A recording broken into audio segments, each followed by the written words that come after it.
नमस्कार। आज हम मीरा के दूसरे पद की व्याख्या पढ़ेंगे। इस पद में मीरा ने श्री कृष्ण के प्रति अपने अनन्य प्रेम को व्यक्त किया है और सांसारिक तानों का वर्णन किया है। मीरा श्री कृष्ण की मूर्ति के सामने पैरों में घुंघरू बांध के नाचती है और क्या कहती है, देखिए।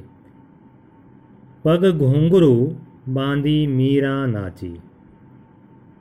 मीरा श्री कृष्ण की मूर्ति के सामने पैरों में घुंघरू बांधकर नाचने लगती है और इस बात को स्वीकार करती है कि मैं तो मेरे नारायण सूं, यानी कि मैं तो अपने नारायण कौन है यहाँ? श्री कृष्ण है। कि वो इस बात को स्वीकार करती है कि मैं अपने नारायण अर्थात श्री कृष्ण की हूँ। आप ही हो गई साची, और यह बात सच हो गई है कि मैं श्री कृष्ण की हूँ, अर्थात उसने स्वीकार किया है कि वह श्री कृष्ण की हो गई, अर्थात उसकी भक्ति करके वह सच्ची और पवित्र हो गई है। लोग कहें मीरा भई बावरी, और संसार के अन्य लोग जो हैं उसके इस व्यवहार के कारण उसे बावली कहते हैं, पागल कहते हैं।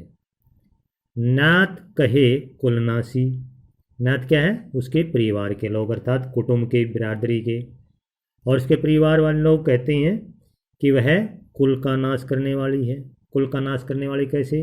कभी वह पैरों में घुंघरू बांध के श्री कृष्ण की मूर्ति के सामने नाचती है, कभी वह संतों के साथ मंदिर वगैरह में जाती है, कहीं भजन करती है, कहीं कहीं बैठ के गाती है। तो इस तरह से उसने कहा कि मीरा ने जो है अपने परिवार की मर्यादा का नाश कर दिया है, अर्थात कुल की मर्यादा का नाश कर दिया है। और उसके इस व्यवहार के कारण विष का प्याला राणा भेजा, क्योंकि उसके परिवार के जो लोग हैं वो श्री कृष्ण के प्रति जो मीरा का प्रेम है उसके विरुद्ध है। वह अपने कुल की मर्यादा के विरुद्ध मानते हैं और इसलिए उसे मारने की कोशिश में राणा उसे जहर का प्याला भेजते हैं। पीवत मीरा हंसी, और मीरा उसे हंसकर पी जाती है। क्यों? क्योंकि उसे अपने प्रेम पर पूरा विश्वास है, श्री कृष्ण की भक्ति पर पूरा विश्वास है। और एक तरह से वह व्यंग करती है कि लोगों ने उसे मारने के लिए कितने उपाय किए, कितना कभी विष का प्याला भेजा, कभी कुछ, इतना अत्याचार किया कि वे श्री कृष्ण की भक्ति से विमुख हो जाएं।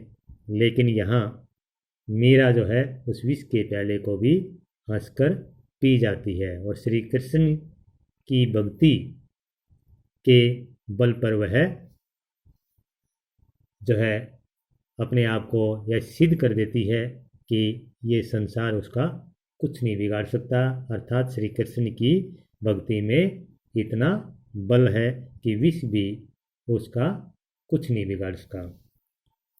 मीरा के प्रभु गिरधर नागर, अब मीरा कहती है कि उसके जो प्रभु हैं अर्थात श्री कृष्ण गिरधर, जो उसने गोवर्धन पर्वत को धारण करने वाले श्री कृष्ण उसके प्रभु अर्थात उसके आराध्य देव हैं। सहज मिले अविनाशी, और वह अपने भक्तों को सहज रूप से ही आसानी से मिल जाते हैं और कहते हैं कि मुझे भी आसानी से अर्थात सहज रूप से ही उनके दर्शन हो गए हैं। तो इस तरह से जो मीरा श्री कृष्ण की भक्ति पर बल देते हुए कहती कि मुझे आसानी से श्री कृष्ण के दर्शन हो गए हैं। और अब हम इसमें भाव सौंदर्य और काव्य सौंदर्य को देखते हैं। भाव सौंदर्य में हम कह सकते हैं कि इसमें मीरा का श्री कृष्ण के प्रति अनन्य प्रेम व्यक्त हुआ है। और श्री कृष्ण के प्रेम के कारण वह अपने कुल की मर्यादा को भी छोड़ देती है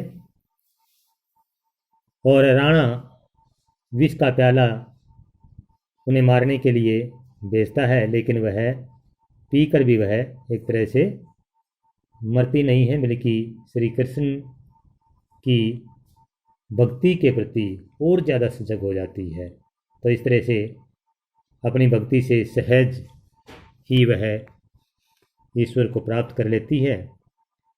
काव्य सौंदर्य में हम देखते हैं कि राजस्थानी मिश्रित ब्रजभाषा का प्रयोग हुआ है। पूरे पद में गेयता का गुण विद्यमान है।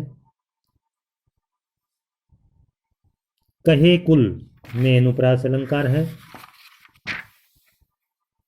पूरे पद में भक्ति रस है और श्री कृष्ण के लिए उन्होंने कई नामों का प्रयोग भी किया, जैसे नारायण, अविनाशी, गिरधर, नागर। तो ये इस पद का भाव सौंदर्य और काव्य सौंदर्य था।